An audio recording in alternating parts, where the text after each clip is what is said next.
It was a busy night for Gatineau police out on the roads. 3 people are facing drunk driving charges after 3 separate incidents.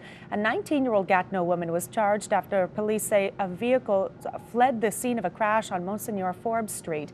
2 men are facing charges after traffic stops. A 17-year-old boy is fighting for his life in hospital after a single vehicle rollover in Stittsville. The vehicle was traveling down Fernbank Road when it rolled into a cornfield just before 2 this morning. The boy was tossed 60 feet out of the vehicle and suffered a severe head injury. His 38-year-old mother was driving. She suffered serious abdominal and spinal trauma and is listed in serious condition in hospital. Be prepared for more pain at the pumps today. Gas prices have jumped once again. It'll cost you now around $1.21 a litre to fill up after the prices went up 4 cents overnight. Prices have increased 10 cents over the last 10 days. Motorists in Toronto are also feeling the pinch. They're paying $1.26 a litre to fill up, and drivers in Montreal are paying $1.34.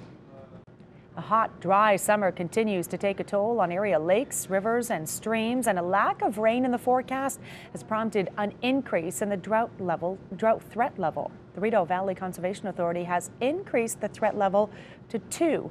Residents are being asked to voluntarily cut water usage by 20%, including avoiding watering the lawn. Officials say we need 100 millimeters of rain within a week to bring water levels back to normal. A Blue Line taxi driver allegedly texting while driving has been charged by bylaw services. The driver is facing a $200 fine after an Ottawa man says he was kicked out of a cab for asking the driver to stop texting. Brian Alkerton says he was heading home from Bluesfest Sunday night when the driver was texting and driving. Alkerton says his friend asked the driver to put the phone down, but the Blue Line driver pulled over and told them to get out.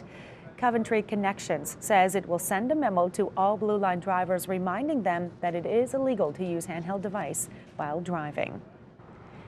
The Therapeutic riding program at the Nepean National Equestrian Park could receive a 4-month reprieve today. Council will vote to end the city's operations at the Corkstown Road Park because of financial losses.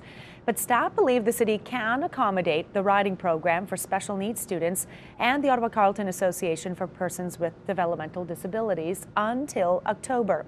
The city will work on finding other programs for riders beyond the fall.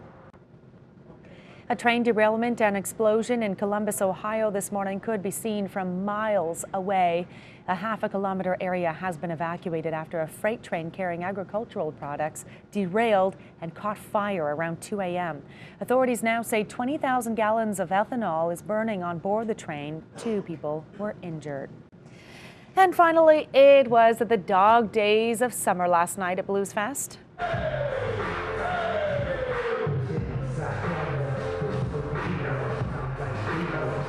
A crowd of 25,000 people had to wait for Snoop Dogg and Lauryn Hill to take the stage at LeBreton Flats. Hill took the stage 40 minutes behind schedule last night, delaying the start of Snoop Dogg's set. The California rapper was then forced to wrap up the show abruptly to avoid breaking the city's 11 p.m. noise curfew. Bad Religion headlines tonight's performance at Bluesfest.